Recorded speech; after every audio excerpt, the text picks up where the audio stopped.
Three issues here. One, you can raise the issue of level of educations uh, and how it relates to the quality of our democracy.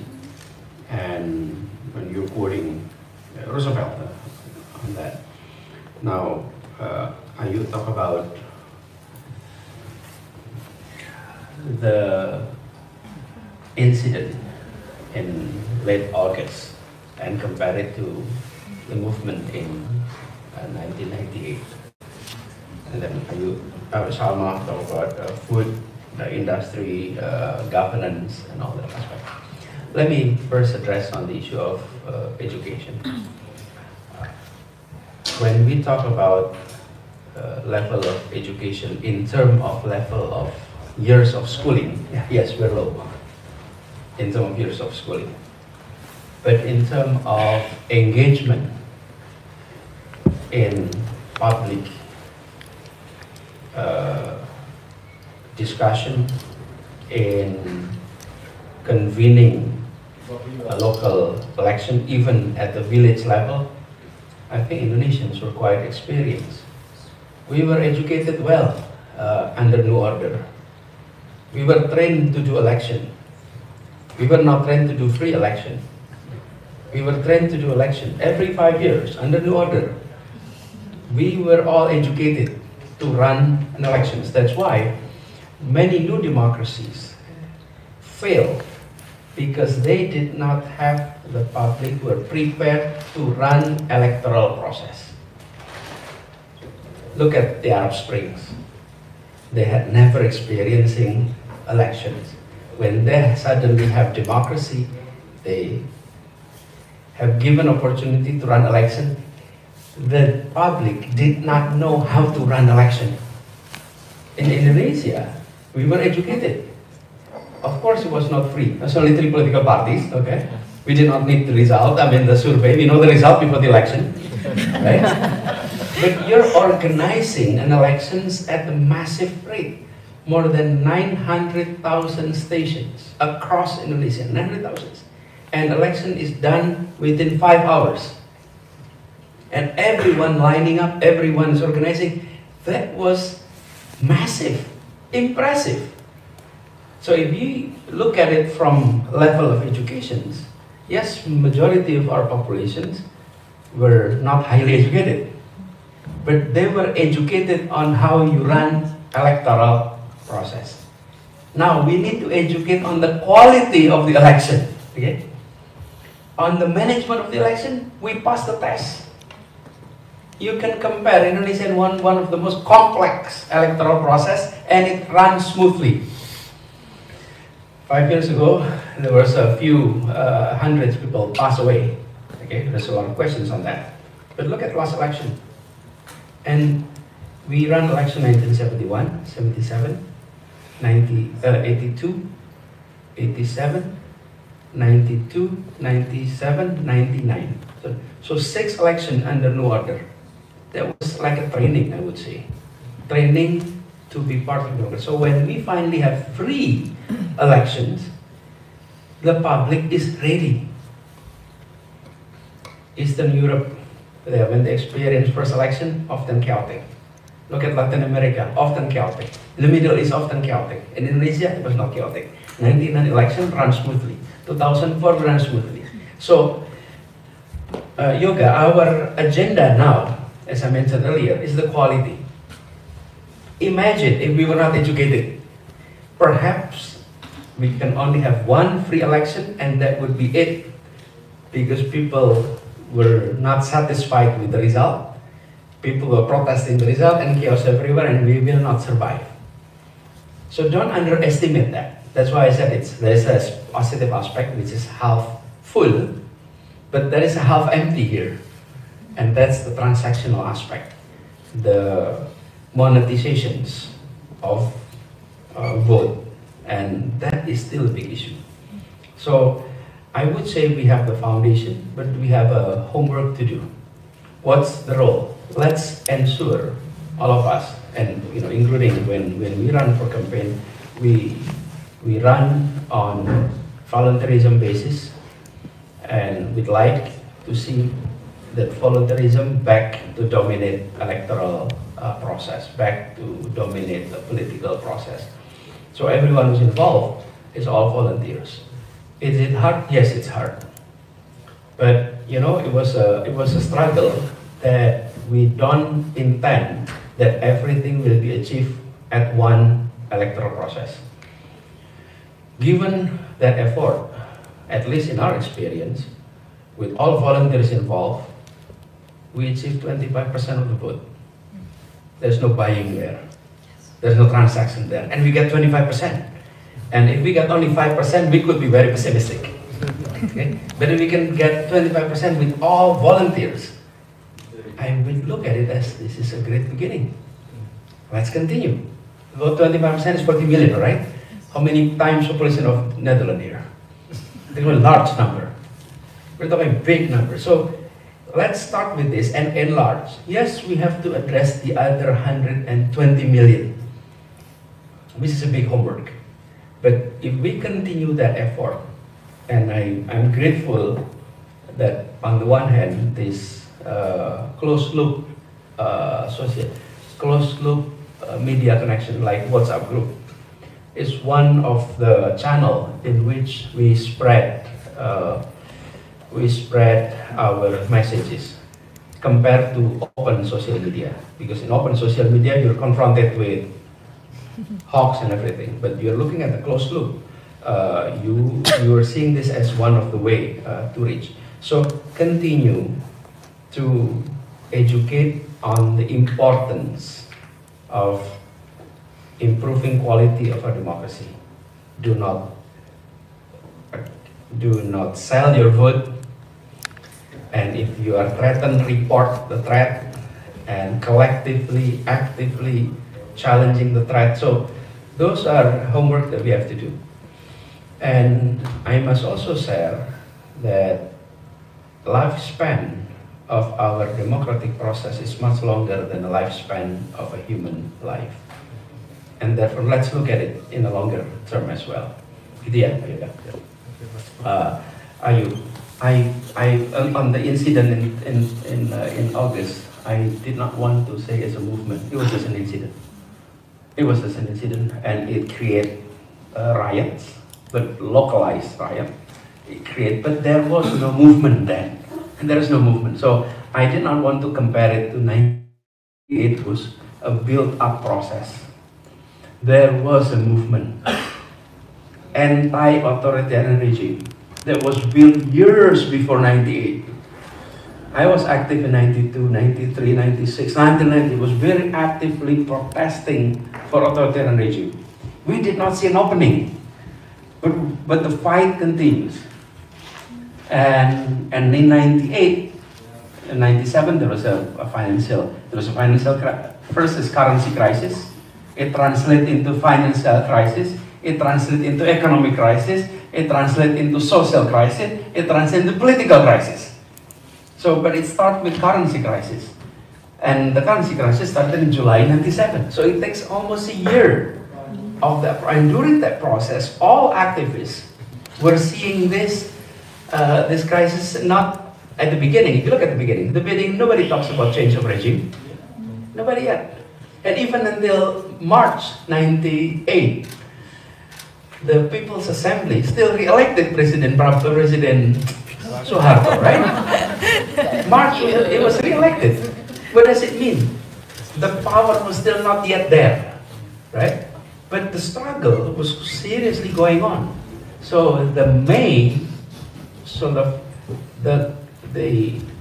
would say the summit of that process, it reached the peak.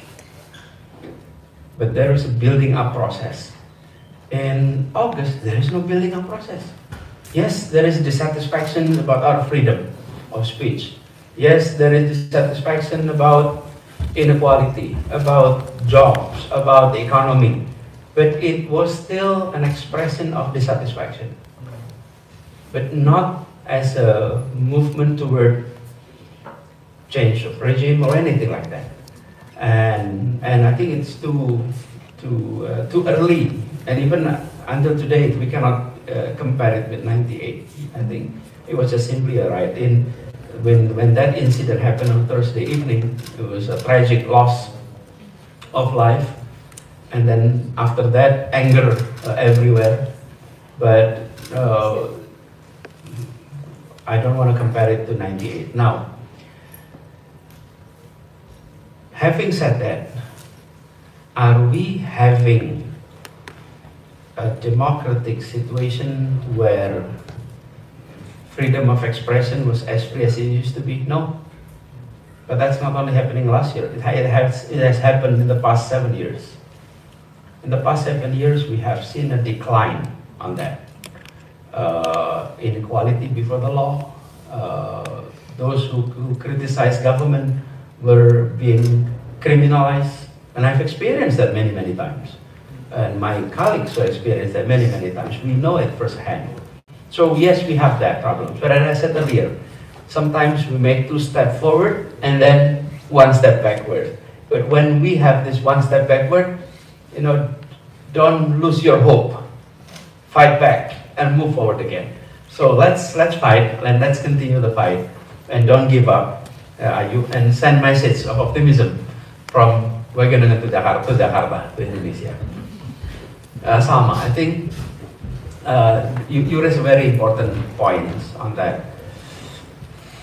If I may share my experience in Jakarta, which is Jakarta, 99% of our food is coming from outside, almost 100%. And we have complete dependency to outside regions toward the supply of food in our city. And the key to that is 1, transparency. Transparency, how much is being produced upstream, how much is actually coming to Jakarta. And transparency was key. And then from there, you translate that into better policy. Jakarta food price often announced in our radio on daily basis.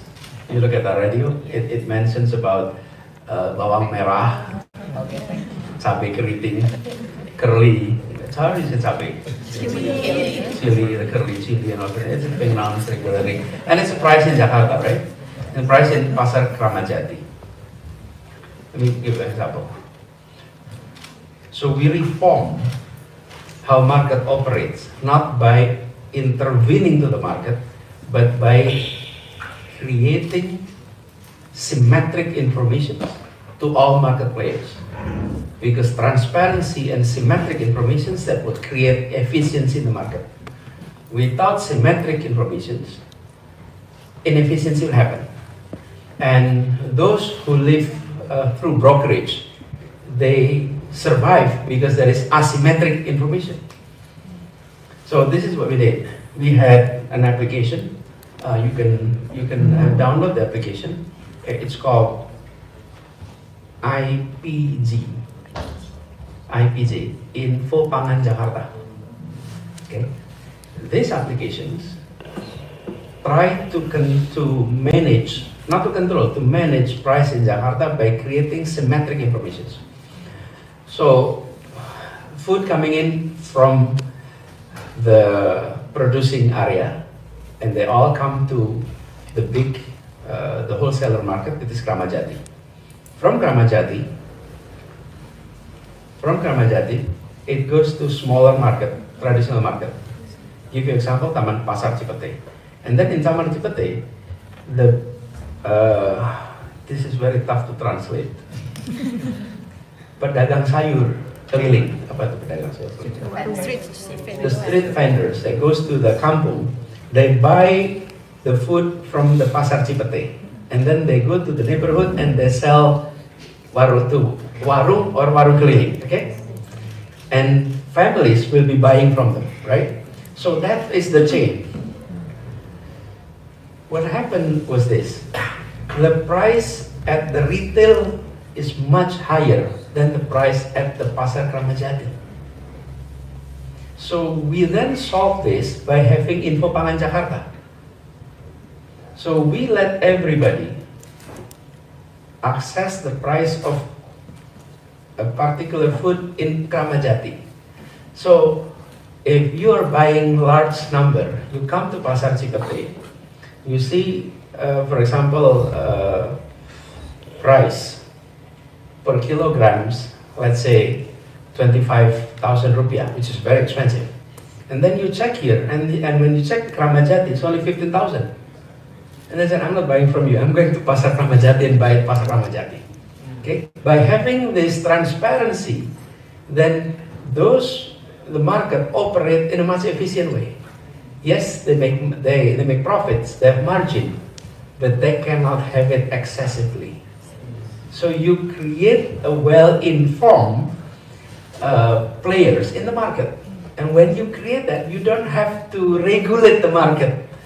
You let market operate, but you create a symmetric information across. Now, in our campaign, we promise to do that across Indonesia.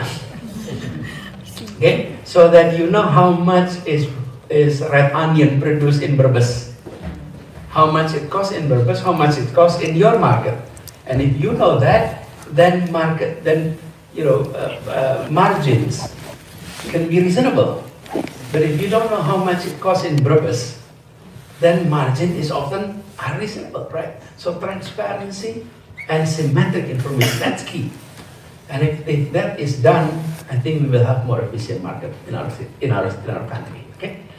Thank you. Thank you, Pak Anies. Give round of applause for Pak Anies and very part. What is that? Cabai keriting? What is that? Curly pepper is also important in democracy.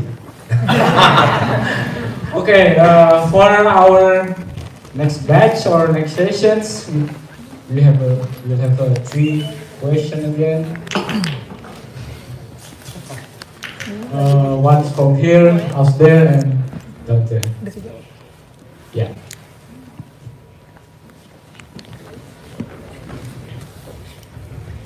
Okay, thank you. My name is Linda and I'm a PhD candidate in land use planning.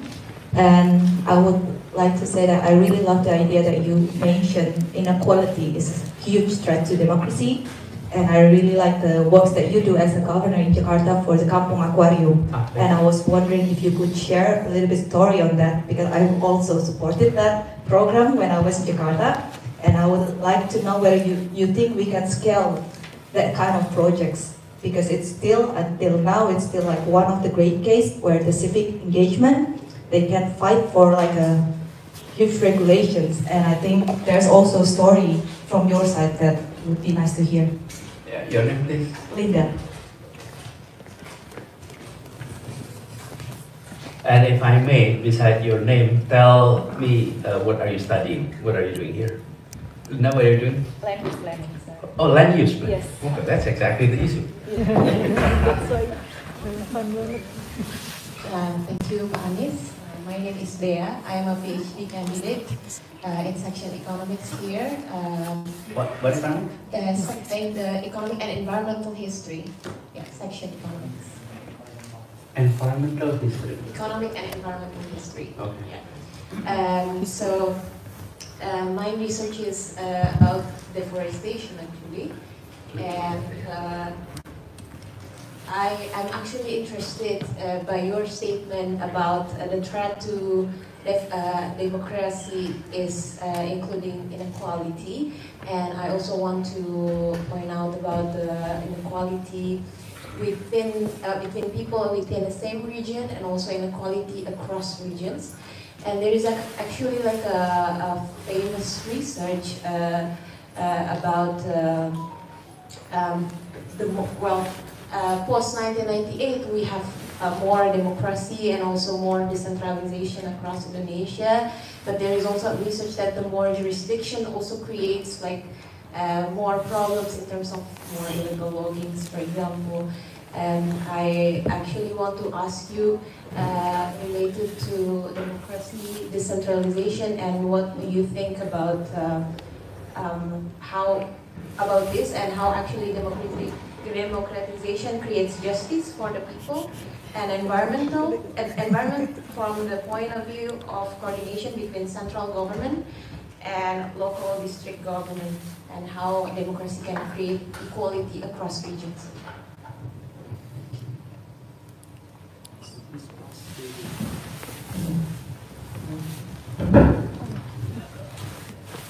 Hello. Good morning, Mr. Anis. My name is Kifari. I'm a master student here, Master of Food Technology. Master of Food Technology. Food Technology. Yeah, so I was in your discussion last year in Batu Sangkar. You remember cities in West Sumatra? Oh yeah. Yeah, or there. I was there. Okay. And I still remember one of the questions, like this guy asked you, like, what would happen if you didn't get like elected to become as president? And yeah, you answer it as a politician back then. Well, I still vote for you, even though I know you'd lose, but yeah. Thank you for the vote. So, yeah, as you can see before, you speak a lot about your achievement during your time reign as a governor of Jakarta. And people of Jakarta can still reap the benefits like, yeah, the Jakling Code, the programs, your Jakarta International Stadium, the Formula E, etc., etc. And we can see that as a governor, you can stood up to the previous power before, which is Joko Widodo, or like, you can stood up or like weather the storm when you were still in power.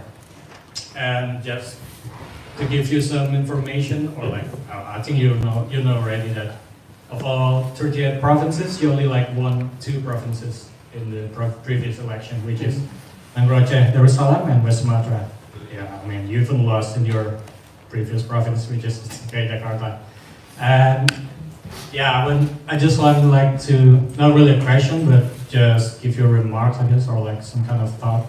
We can see like in the United States right now as like Trump or something. We can see like the other governors can stood up to them, like Newsom or Pritzker Walz can stood up to Trump. Give you some thought, maybe remarks. I don't know, try election in West Sumatra, maybe let's see. Next election, or even another try in Jakarta here. That's it. Thank you. So the question is? Not a question, just some remarks to you. All right. Thank you for the vote. So, you're part of that 40 million people. That. Finally. Okay. Consider that's not a question. Can we open one person? Yeah, he was talking about maybe running for a governorship in West Sumatra or Aceh. It will be demanding. Perhaps if Gifari is as running mate, let's consider that. But again, thank you, Gifari. Anyone else? It's only 2. Yeah, maybe another question. Okay, back then. Just use the mic. Here.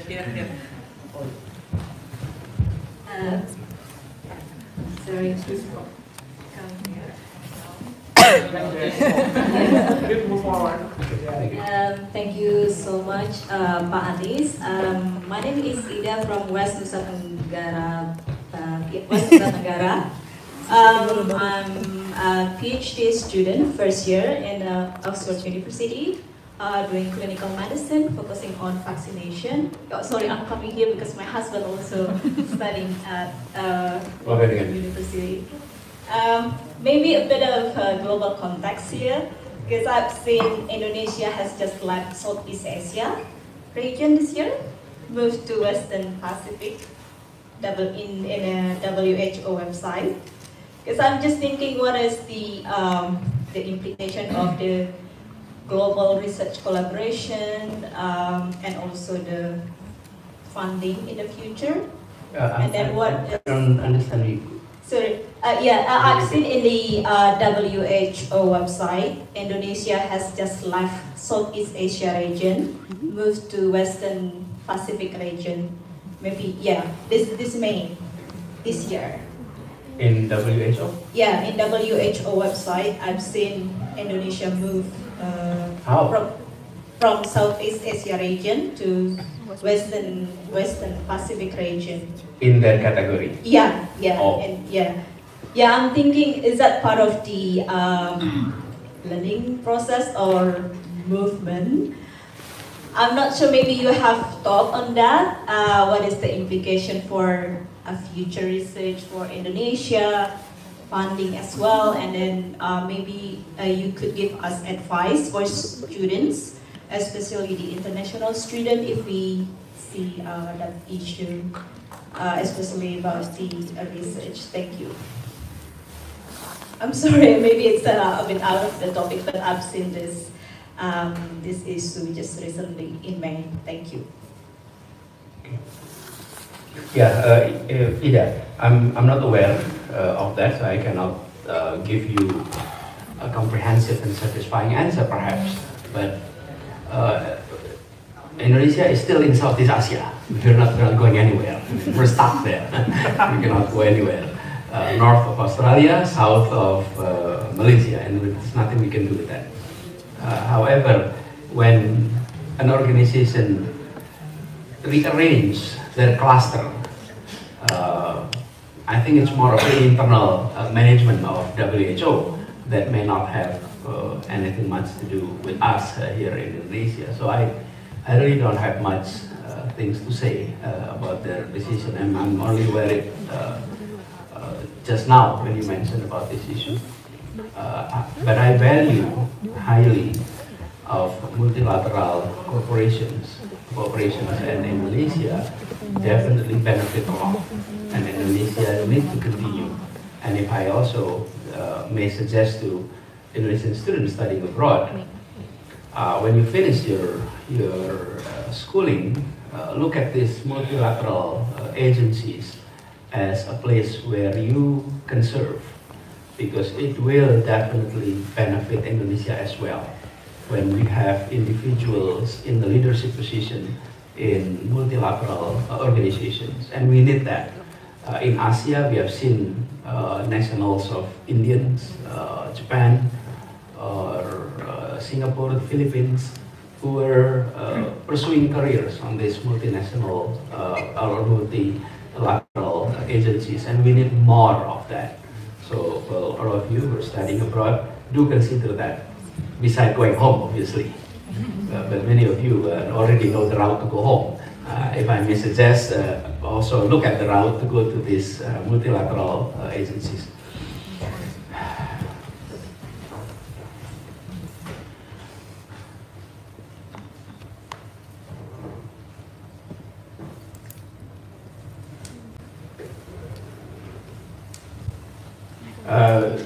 Linda and Dea both address the issue of inequality. The issue of Kampung Aquarium.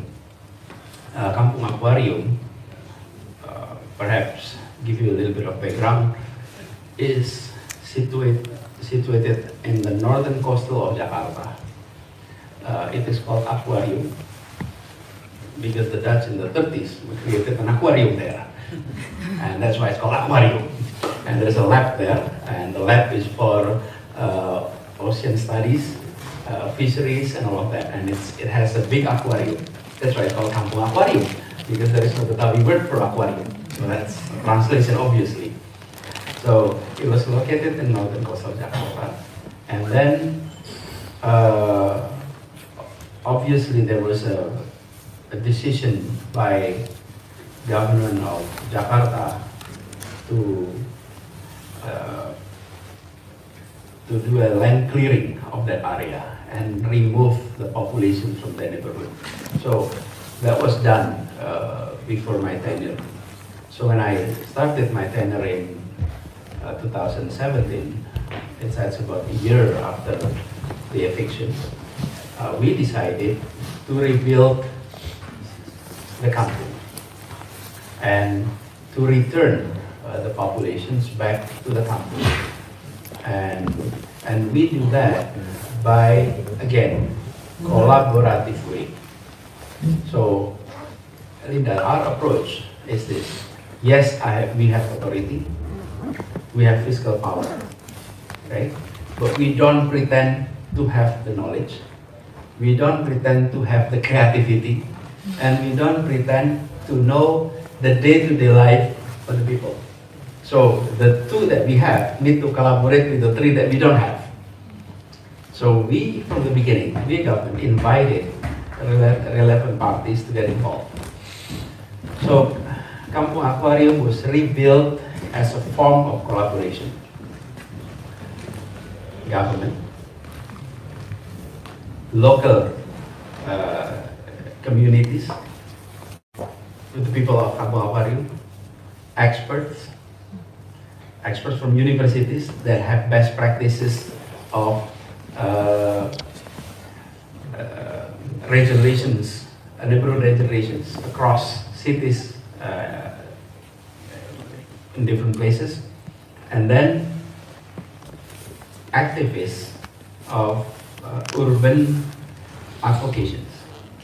So these four groups get together and plan to execute. So when we rebuilt Kampung Aquarium, it was not all done by us. So it was a collaboration. The credit goes to all four parties. Yes, the authority is in our hand. It's my signature that will say yes or no. But the content of what I signed was the result of collaboration. And with that, ownership to this project is also with the people. Even the design of Kampung, and it's called Kampung Susun Aquarium. It's not Rumah Susun Aquarium.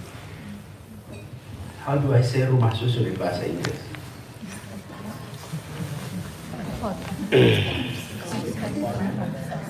That's the beauty of bahasa Inggris. I cannot translate. Vertical house. Rumah Vertical house. Vertical house. Yeah, vertical houses. That is individual houses. It's Kampung Susun. So what we have is individual. It's a apa namanya? Rumah susun itu jadi bahasa Inggrisnya vertical house, social house. I think it needs to be included in the dictionary of Kampung Susun. So we are rebuilding kampung, not building individual homes in an apartment complex. So we rebuild also the community hubs. The societal network is being rebuilt, not only simply building individual houses in an apartment complex. So you rebuild the kampung, not only rebuild the house. So, and kampung is already an English term, right? So rebuild the kampung, that's what we did, that was the vision. And even if you come to the site today, the sign will say, Kampung Susun Aquarium, not Rumah Susun Aquarium. So that was one on the building. Now the second one, which is a breakthrough, first time in Indonesia, that an apartment complex owned by government is run by communities. That was first time. Usually if it's owned by government, it runs by government, right? So I told them, no, let them run, because let them manage the kampung. It is their kampung. We rebuild it because we did the land clearing. They didn't have a house because of us. So we rebuild the house, we rebuild the apartment complex, but give them the authority to run the kampung. So we asked everyone in the kampung to form a cooperative. Kooperasi. Form a cooperative. And then this cooperative is signing contract with government to manage the kampung. So we are contracting not with individuals, dwellers, but we are having a contract with a cooperative, and all families in that kampung has to be member of cooperative. And that was the first time Kooperasi runs apartment complex. First time in Indonesia. You can go to Guinness Book of Records actually. Because first time, never done it in Indonesia before. And then this cooperative formed. And then they run it. And you know what? This complex is much cleaner than the other complex. Those who run by government were not as clean as this one. Were not as well managed as this one. when the community is trusted to manage their neighborhood, they did it much better than this government is doing it. Okay, which is obvious, because it's their home. So we then copy this approach to other new apartments complex that we're building.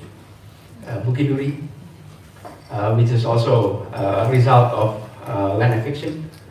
So we rebuild the kampung and we allow the community. So that approach is now duplicated in various different places. So we're approaching it as an act of collaboration between the public and the government. And there is one thing.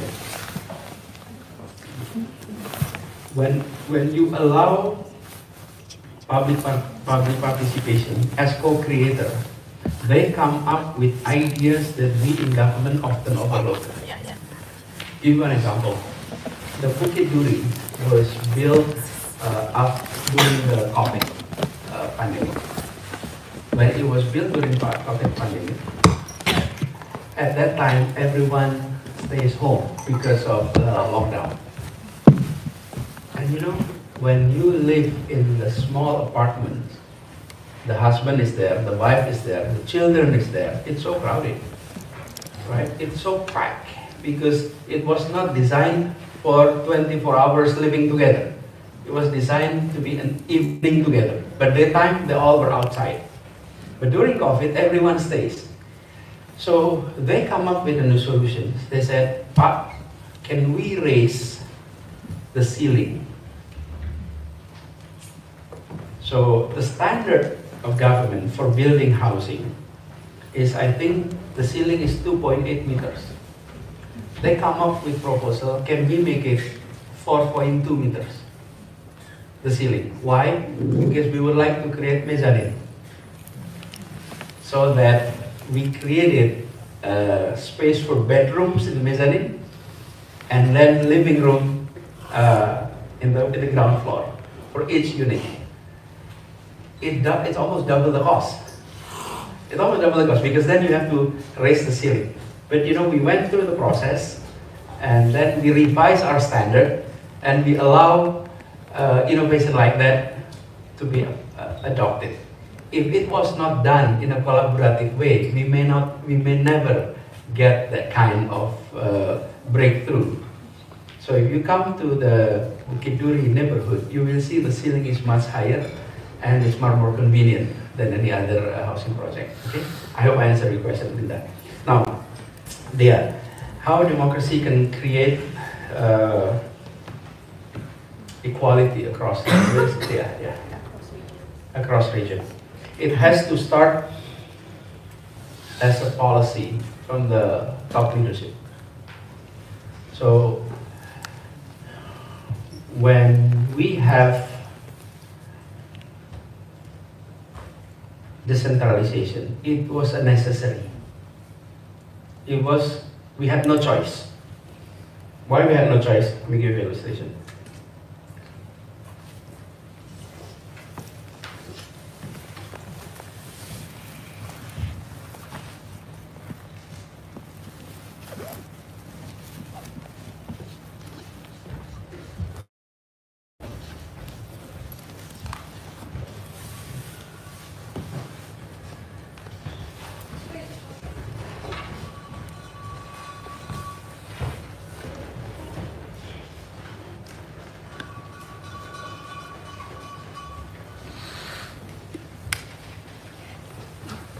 You know, if this is a X and Y, this is a political development, this is a urban development, this is a democratic development, many countries in developing areas, in Asia, for example, East Asia, they took the road of, we would like to achieve both democracy and prosperity. This is a result of the prosperity, the result is democracy. We want to reach here. This is our objective. What are these? Prosperity and democracy. However, rarely is doing it like this, right? Most of the time, and this is happening in South Korea, Taiwan, Singapore, and many other countries. They're talking about economic development and then later on democratization. So the route often goes like this. Other countries were doing it differently. The route is democracy and then this. This is like India. You have democracy and then you started to move for economic development. Now, in 1998, Indonesia was on this route and then there is a crisis. When there is a crisis, people demanding political development, democratization. It is a must. They will not accept this. And if you do this by central government, then there is no capacity in the central government. What's the solution? Decentralize it. Okay? There is no way central government can pursue both simultaneously. It will fall down. So what happened is, the solution to this demand, there is demand for political development, but also there is demand for economic development simultaneously. The answer was decentralization. So you decentralize it so that it's not only the burden of the hand of the president, but also the governor, but also the mayors, but also the region. Now, that was done in a very quick way. So it's amazing there is a country like that able to reform from authoritarian into democracy, from centralistic into decentralistic. That is something that we should be proud of, that we did it. Now, after that, what needs to be created is a mechanism in which local populations and locally elected leaders can engage on policy issues. That's the other half empty that we need to address. Okay? The half full is we're able to do that, and local election is done. But again, the positive side is we have these local elections, and often good leaders were elected in local elections. We have seen many good leaders emerge in the local elections. Unknown individuals becoming mayors, becoming head of region. However, public engagement in those areas often very minimum. In order to create inequality, national government can set the agenda. Let me give an example. If the central government stating clearly, I will measure the success of a governor, a mayor, a region on tackling disparity. What happened? Everyone will fix disparity. But if the central government is saying, I'm going to measure you by percentage of disbursement. Percent of disbursement itu apa?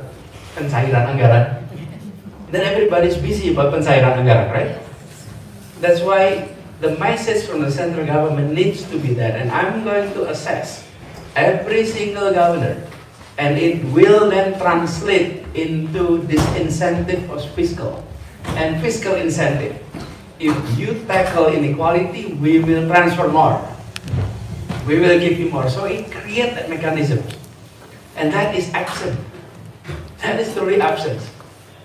I was a governor, and never the central government called all governors, I'm going to assess you on the issue of poverty. I'm going to assess you on the issue of mother mortality rate, on dropout rates. Never. We were called if we have too much money in the bank. If we put our money in the bank, then we're called by the central government. And if we don't spend enough money on local contents, we domestically produce items, then we are called. But never on the issue of welfare. And I've been saying that all along. Central government needs to set the agenda because the structure was corrected then. And it was a genius breakthrough. Although when we did it, we didn't realize this, okay? this is like what Nelson Mandela said. We know it when it's done. When we look back, wow, we did it. Yes. So, going back to your questions, I think the central government needs to set that as a national priority. Same thing with other issues. If it is set as a national priority, it will be fixed. It can be fixed. Givari, thank you. Truly appreciate your thoughtfulness too. And please continue to observe what is happening across the globe too, and be a lesson learned for us in Indonesia. But I'm optimistic that we have been seeing emergence of young generations caring about democracy, willing to act even though we may not be succeeded. Like Givari, when you said, I also voted for you, I thank you for the vote. I appreciate that. But also you can tell your children that I'm not selling my vote. I'm never engaged in any transaction with vote. And that what needs to be restored. That I'm part of those who try to fix this republic. You can vote for other people. It doesn't mean that because you vote me, then you're doing on that effort. But I'm saying that we need more young people to be able to say, I am going to be part of the movement to improve the quality of our democracy, and that's what is needed. So, thank you, Givari. Hopefully, I'm heading to Sumatera Barat on Friday. So I'm going back to Sumatera Barat, but I'm not yet running for office there. I'm staying here. Thank you. Thank you so much, Pak Anies, for your